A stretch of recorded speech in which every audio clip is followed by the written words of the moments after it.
Alright, so D5 Lite has released recently, and now we have D5 Lite for Rhino. So you can now use its render preview, materials, and asset library directly inside Rhino. In this video, we're going to look at how the basic workflow works, starting with applying D5 materials and placing assets from the library. Then we'll take it a step further and use Grasshopper to control and distribute those assets parametrically, which is the part I found most useful as a Rhino and Grasshopper user. And we'll use some of the AI features to generate quick render previews and architectural maquette style images. This is currently in beta, so you may run into a few limitations, which I'll point out at the end of the video. So let us see how all of this works. Here in the D5 launcher, if you go to the workflow section, you'll find the Lite tab. Under this section, we have D5 Lite for Rhino. I've already installed it, but if you haven't, you'll get the install option here. So the first thing, when you open Rhino after you've installed the plugin, you'll be introduced with this little floating window. What I'm going to do is just drag it and dock it into one of the Rhino tabs. So here I have the Launch D5 option. This is the main render engine. And then here we have the Lite option. So I'm going to run Launch D5 Lite for the quick preview. And it's going to open a floating window inside Rhino. I can dock it side by side if I want to, or I can just use the default floating one. And at the top, I have two options, AI mode and also rendered mode. In rendered mode, you're going to see that you get some quick preview from D5, and you can navigate around using the D5 shortcuts, WSAD. And you may also notice that it tried to match the Rhino materials, but some of them are not matched correctly. So for this part, I already applied some plastic material, but it didn't sync over properly. So here in Rhino, if I go to my material tab, I'm going to create a new material, and you'll see I get some new options.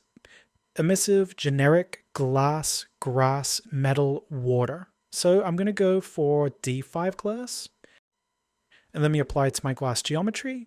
I'm just going to drag it and apply. So just like that, I can get a D5 material apply here.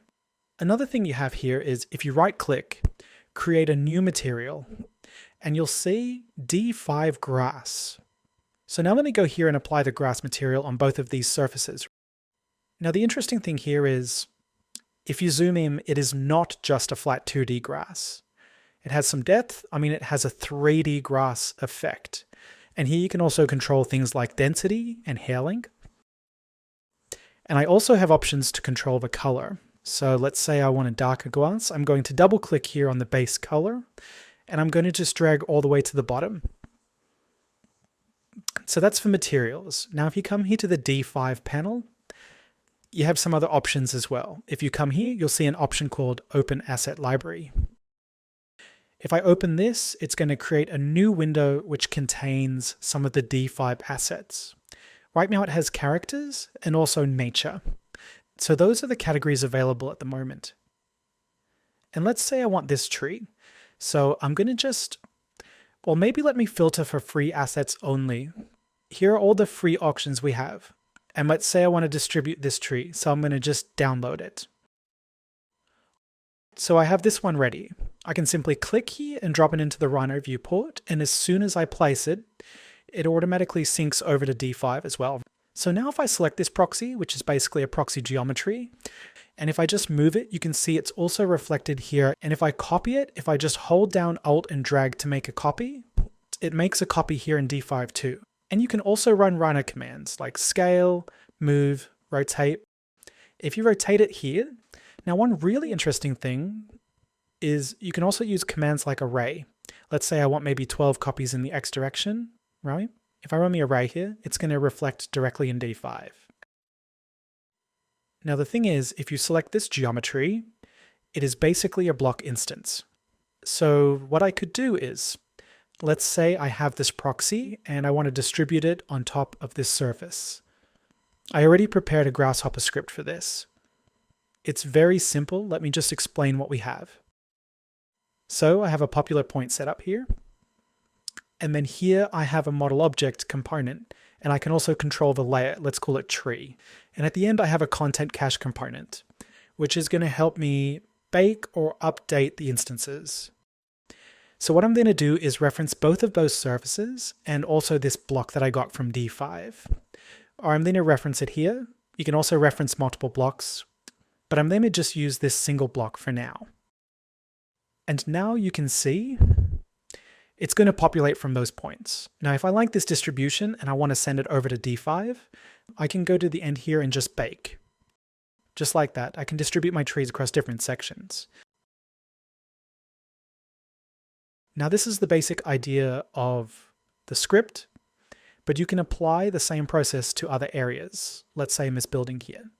For example, if you have a building, maybe some parametric facade or whatever, and you need tree placement, or maybe in the future, any asset placement done automatically or parametrically, you can use this trick. Here in my building, let's say on these interior sections that we see, I want to apply some trees. I could just go to my Grasshopper definition and maybe copy this setup.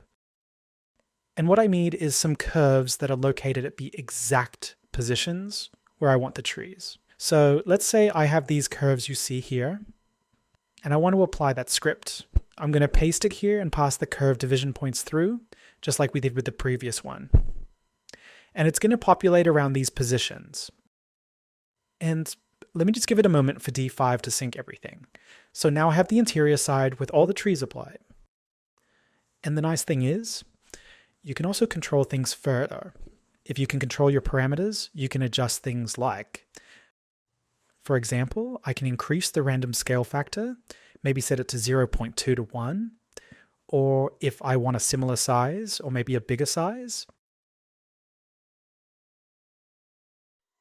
So that is for the asset library and the connection between D5 and Rhino.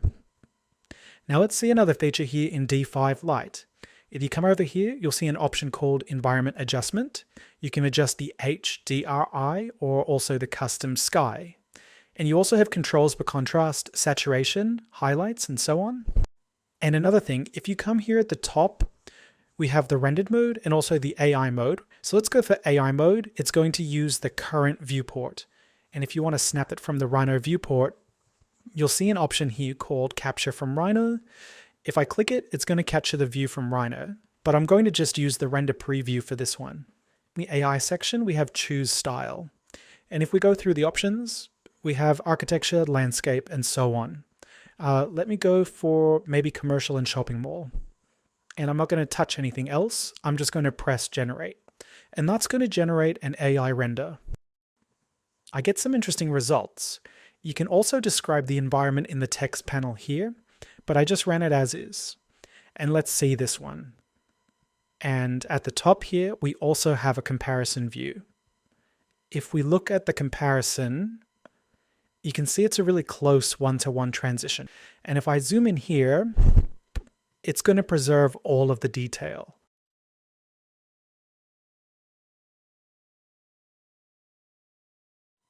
Maybe if we try to increase the scale of the trees and re-render, that could look nice, but I'm going to leave it as is.